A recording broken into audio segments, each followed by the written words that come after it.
Alright, so everybody can pretty much see what happened with Dragon Ball and Akira Toriyama, but I want to take this moment to talk about the influence of Dragon Ball, the impact that Dragon Ball has had on our lives, because, you know, Dragon Ball is the reason why I got into anime.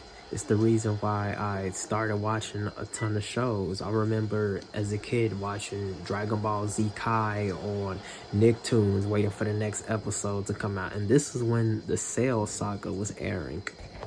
Now let's just talk about how influential Dragon Ball is. I mean, we have seen tons of other anime take inspiration from Dragon Ball, One Piece, Naruto. We've seen mangaka look up to Akira Toriyama basically and explain how much they admire his work. And we've seen Dragon Ball also being in other media such as Cartoon Network and more. It really just shows how influential Dragon Ball was to the world. To celebrate Akira Toriyama and Dragon Ball, let's go more into depth about the influence of Dragon Ball.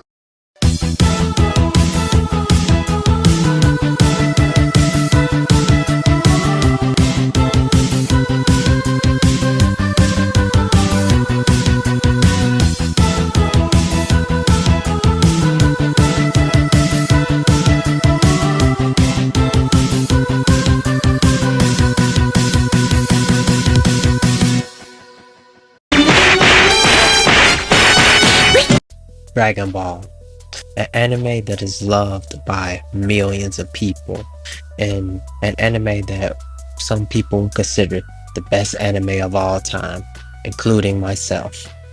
Most of us have spent our entire lives loving Dragon Ball and watching Dragon Ball as kids.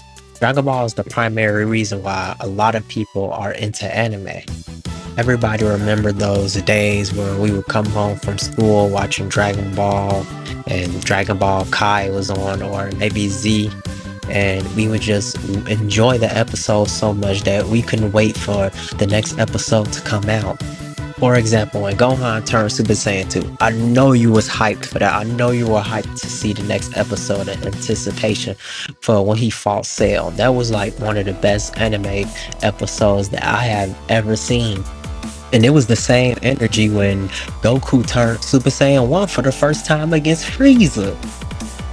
Moments like these is what made us love Dragon Ball. Another example is when Trunks pulled up and turned out to be another Super Saiyan. Come on, that shocked you. Come on, they had plenty of stuff in Dragon Ball that shocked you.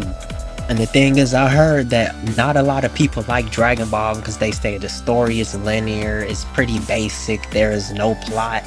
But let me ask you something. Do you watch Dragon Ball for the plot? Do you watch Dragon Ball for a complex story and complex themes that it teaches? If you watch Dragon Ball for the plot, let me know in the comments right now. I feel like a story doesn't need a complex theme for you to like it. It doesn't need complex characters. It doesn't need a complex setting for you to like it. There are plenty of things with basic plots that we still love, and Dragon Ball is just one of them. Another example is Demon Slayer. People say Demon Slayer doesn't have a good plot either, but sometimes people don't watch just for plot. And this is the agenda that these anime elitists have started, where everything has to be complex and intricate just for you to like it. But the thing is, if a show is boring, you don't have to watch it. I mean, they have plenty of complex shows, and some of them are boring. The most thing we are looking for are memorable characters that we can all love and connect with. And one of the biggest things about Dragon Ball it accomplished is its characters. People love Goku. Everybody knows who Goku is. That's how impactful Goku is of an MC. And many mangakas take inspiration from Goku. And people say the same thing with Goku's character, that is lame. But let me say it again, you don't need a complex character for someone to like that character. They can connect with this character in other ways. For example, some people say that Goku has motivated them to work out, that he's motivated them to never give up and have this champion mindset. That is the influence of Dragon Ball. That is the influence of the characters in Dragon Ball. The motivation and influence that Goku gives to people is what makes him a great character. Another thing is relatability. people can relate to these characters too, which also makes them great characters, and people can learn from these characters. You know, Dragon Ball teaches a lot of life lessons. There are a lot of things that we can learn from Dragon Ball. Goku always found the way to win. Even if it was through other people, he always won. That's something that we should apply in our lives. No matter what happens, we should always find a way to win. However, let's get more into the influence of Dragon Ball. For example, let's talk about Dragon Ball in the media.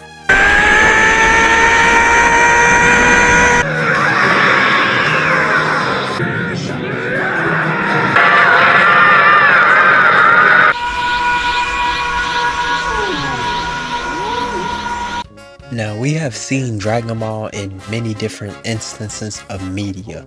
Cartoon Network, for example, when we see Gumball turn Super Saiyan. We've even seen Dragon Ball's influence in the WWE for when the New Day dressed up as the Saiyans. So many cartoons have referenced Dragon Ball. You know, this really shows the amount of appreciation and love people have for Dragon Ball. We have seen so many inspiration and references from Dragon Ball. There are even references in other anime to Dragon Ball. Animes like Dr. Stone, Assassination Classroom, Psyche K, even Gintama. You know, with so many anime referencing Dragon Ball, it just really shows the impact that Dragon Ball has had on anime manga. So many mangakas take inspiration from Dragon Ball and include it in their work. This is why we can see similarities of character designs in Dragon Ball from another anime. One Punch Man, for example. Does this guy look like Piccolo? You know, another example, Meruem from Hunter x Hunter. He looks like a mixture between Cell and Frieza. Another reason is I think Dragon Ball or anime wouldn't be as big as it is without Dragon Ball.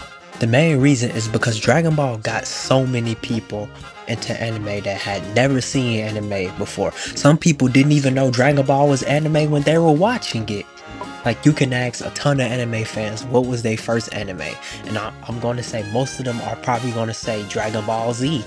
They're going to say Dragon Ball Z is the reason they started watching anime and started to go explore more shows. Another thing that has taken inspiration from Dragon Ball is Sonic. Now, Sonic was just a part of our childhood, probably just like Dragon Ball. But some people say Sonic copies Dragon Ball Z. However, I just don't believe that. But I do feel like Sonic takes heavy inspiration from Dragon Ball. Let's get more into detail. For example, the 7 Chaos Emeralds and the Dragon Balls. Both are items that you collect to grant you wishes. Another thing is the similarities between Super Saiyan and Super Sonic. They look pretty similar, huh? Okay, I know. It looks like Sonic copied Dragon Ball. Let's also talk about the similarities between the Dragon Ball characters and the Sonic characters. Okay, let's think about it like this. Knuckles is Piccolo. Bulma is Tails. Sonic is Goku. Shadow is Vegeta. Silver is Trunks because he came from the future, back to the past. Dr. Eggman is Dr. Gero. Amy is Chi-Chi because they're both obsessed with the MC. Okay, it is starting to look like a copy. The thing is, there are some differences in Sonic when you compare it to Dragon Ball. For example, Shadow is not the father of Silver. You know, at the end of the day, Sonic and Dragon Ball were both a big part of our childhood, so I don't even care if Sonic copies Dragon Ball because I think both are really good series. Peak inspires peak. However, if you think that Sonic copied Dragon Ball, please make sure to let me know in the comments. But at the end of the day, I think Sonic and Dragon Ball are both peak and both wonderful franchises that you can enjoy at the end of the day. But you can really see how heavy the inspiration that Dragon Ball has put into the media when you look at things like Sonic and the references that it has in other animes. The thing is, we also see the influence of Dragon Ball in films. For example, in Creed 3, Michael B. Jordan stated that he took a lot of reference from anime, specifically Dragon Ball Z, to create the Creed 3 movie. Just look at this for example. I couldn't find the Goku and Vegeta punching each other clip, so let's just go with Goku and Frieza. The point is, we can even see the influence of Dragon Ball in the film industry. I would have never thought how anime could have became so mainstream and normalized the way it is now. Back in the day, a lot of people say they were made fun of for watching anime, and everybody has pretty much switched up on anime and enjoy it now. The things we see now is celebrities dressing up as anime characters, and then they have these cringy anime fans talking about that the celebrity that's cosplaying the character doesn't even know who the character is. This is one of the main people, or the main reasons to why people look at anime as cringy, and the people who pretty much watch it are weird. Like, these people are the main reason, and they make the anime community look bad. Sometimes you are even embarrassed to even say that you watch anime, and I'm pretty sure a lot of us can probably relate with that. However, let's get back into the topic of how anime became so mainstream. Alright, so I'm gonna name some of the animes that made anime so mainstream. So first I'm gonna name Dragon Ball, Naruto, One Piece, Attack on Titan, and Jujutsu Kaisen. And it's probably way more I know, but I'm just going to explain these. Okay, so let's start off with Dragon Ball. Dragon Ball is the reason why millions of people are into anime, and it is a lot of our first animes that we have ever watched. I mean, if you just go around the world and see the impact that Dragon Ball has had and how many celebrities love Dragon Ball. People like Snoop Dogg love Dragon Ball, Jackie Chan loves Dragon Ball, Ronda Rousey loves Dragon Ball. I can go on and on about how many celebrities like Dragon Ball. Look, even if you guys never heard of this, they have the Thanksgiving parade, and they have a entire balloon of Goku in the freaking middle of the city. Another example is Goku has his own holiday in Japan. It's called Goku Day. What other anime character you could think of has its own day? Another influence of Dragon Ball is the impact that it has on Mexico, African Americans. It just goes to show you how many people really love Dragon Ball. And when Akira Toriyama passed, we seen this full love come into effect. It truly felt like the anime community was all united. Everybody was pretty much celebrating Dragon Ball and how great it is, how much impact it has, how much influence it has, how much it impacted our childhoods. Another thing is the games. Dragon Ball has created a ton of freaking amazing games. Dragon Ball Z, Ultimate Budokai Tenkaichi 3, however you pronounce it, Dragon Ball Fighters, Dragon Ball Xenoverse. Some of the games are freaking fire. I'm telling you, you cannot deny that Dragon Ball is one of the main reasons why anime is just so mainstream and normalized in our world today. But let's go off topic and explain how popular Jujutsu Kaisen has become and how many celebrities love Jujutsu Kaisen now. The craziest thing is Jujutsu Kaisen hasn't been around long. And it's like one of the most popular animes right now, probably the most popular anime right now, if I'm being honest. Come on now. Everywhere you see Jujutsu Kaisen, when you're on TikTok, you see a post about Jujutsu Kaisen. You see Jujutsu Kaisen in your YouTube feed. That's how popular it has become. Another example is the Jujutsu Kaisen Super Bowl ad. Seeing a commercial about anime in the Super Bowl just shows you how mainstream and normalized anime has become now. Jujutsu Kaisen is one of those primary factors that is making anime more mainstream and normalized because so many people love it. Even some people who don't even watch anime has watched JJK and has caused them to fall in love with anime. Jujutsu Kaisen might not be an old anime that we have been watching for years, but you cannot deny the impact that it has had when it comes to anime being mainstream. Another example is Gojo. Jujutsu Kaisen is the only anime where I see where a side character is more popular than the main character.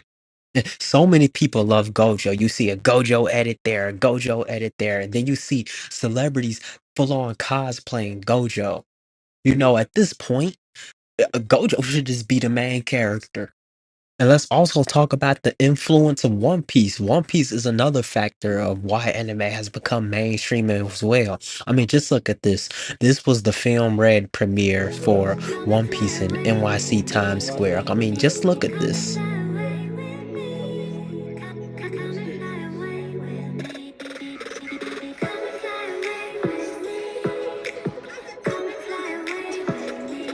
This right here shows how anime truly became mainstream and normalized. I mean, look at this One Piece in Times Square on every TV and sign that you can see.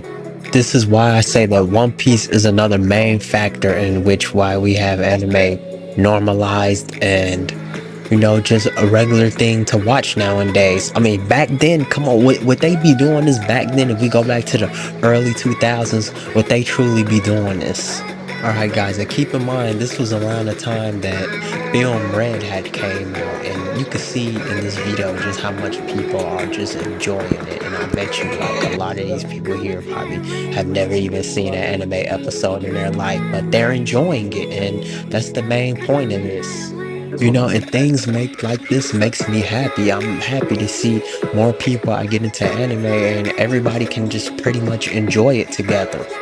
This is what the anime community needs to be, and we don't need to have people complaining, oh, they probably never seen an anime episode in their entire life. They shouldn't be watching it. They don't deserve to watch this. Like, come on, they don't deserve to watch this.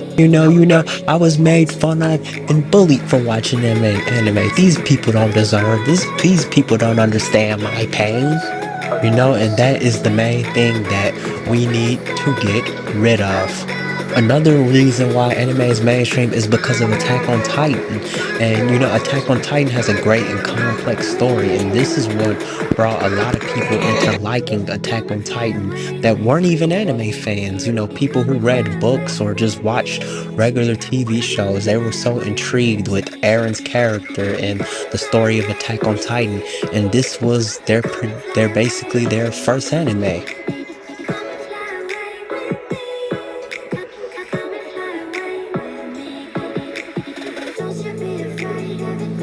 Literally everybody was hyped for when Attack on Titan Season 4 first came out. And Aaron, the episode where Aaron transformed into the Titan and attacked Marley, like pretty much all of that. Attack on Titan did a lot of great things. It had a compelling and complex story, memorable characters, amazing character development from Aaron. How he went from this boy who wanted to kill Titans to this dark and villain. People were considering him because Aaron, he basically became a villain. I mean, the rumbling killing 80% of humanity. Yeah, and people love characters like this. They love when these happy characters take a dark turn because of their surroundings and the struggles that they have to go through. But Attack on Titan was seen by millions and millions of people, and that's how mainstream it became, because people were so hooked because of the story and what was happening. A very great and compelling story is what brings a lot of people in, and Attack on Titan did that justice. However, let's talk about the influence of Naruto. Naruto is another big factor of mainstream in anime. It's really like super close to Dragon Ball when you compare it, because a lot of people grew up watching Naruto just the same as Dragon Ball. And Dragon Ball is the reason a lot of people started watching Naruto. Just like Dragon Ball, you could hear a lot of people say that Naruto was their first anime too, or Naruto got them into anime. And we know that millions and millions of people love Naruto. There are also a ton of celebrities who like Naruto as well. Michael B. Jordan, Megan Fox, Ariana Grande, Samuel L. Jackson. I can go on and on.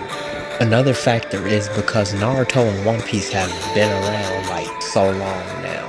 Naruto and Dragon Ball are like the primary factors you could probably name that got tons of people in the anime. You have to say your top two was Naruto and Dragon Ball. It could be another anime, but I'm saying for most people, it was Naruto and Dragon Ball, which is why a lot of people started watching anime. So we can name these two GOAT animes. I think both these animes are masterpieces. Maybe not to you, but to me, and the experience I had watching them, because watching Naruto for the first time, it was crazy. I remember being super hyped for like the first episode of Shippuden when I got to it. But going back to the animes I said Naruto, Dragon Ball, JJK, Attack on Titan, and One Piece were the primary factors of why anime has become normalized and, just basically normal to watch now. And that might be the reason because, these animes are like some of the most popular animes in the world. But that's the reason why. Because these popular animes get more people into watching more anime. And this is what makes anime more normal and, normalized in today's world. But let's also talk about the influence that Dragon Ball has had on other mangakas. Naruto and One Piece, for example, they have both taken inspiration from Dragon Ball. Now, let's just do a simple comparison. Let's compare Goku and Luffy.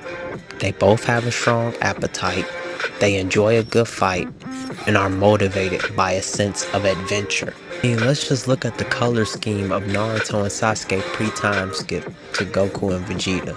They look pretty similar, huh? But the thing is, every shonen takes somewhat of inspiration from Dragon Ball. Dragon Ball is pretty much the blueprint of shonen. Dragon Ball is what made power-ups and transformations possible. Beam struggles and characters throwing nukes at each other was pretty much a lot more common because of Dragon Ball. Supersonic is a perfect example of that. Another thing is the Vegeta and Piccolo type character, the rival archetype, an enemy type that starts as a villain but becomes a good friend and comrade in the long run. You can see this with characters like Sasuke, Killua, Bakugo, Hiei.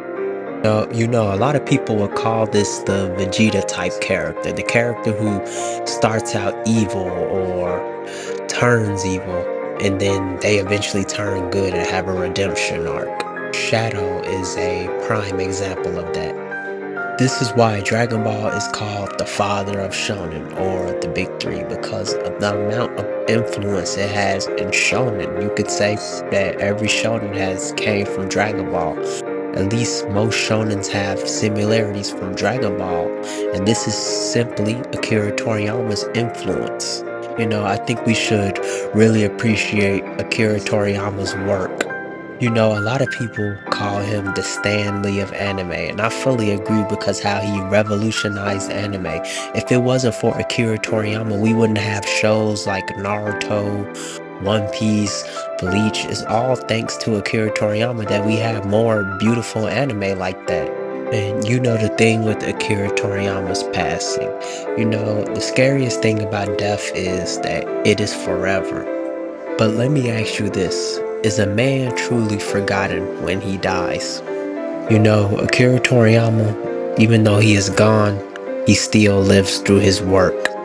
And he still had multiple projects that he was working on for Dragon Ball. And one of those is Dragon Ball Daima. So we are definitely going to have to watch that. But I just wanted to make this video to show how much of impact Dragon Ball has had on my life, the world, and it's probably had a big impact on your life as well. If you're watching this video, you're most likely a Dragon Ball fan. But the thing is, we should just celebrate Dragon Ball and keep watching more and more. I'm seeing people talking about rewatching Dragon Ball just for Toriyama, and Dragon Ball is this peak. I honestly think Dragon Ball is a masterpiece. You might get mad at me for saying that, but in my opinion, I think it is a masterpiece.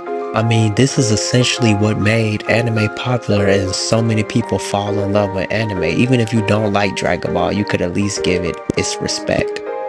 A man truly dies when he is forgotten. Akira Toriyama will never truly be forgotten. Dragon Ball will live on and on and new content of Dragon Ball will always come out. And this will be a reminder of Akira Toriyama and the amazing work that he has created and provided to the world.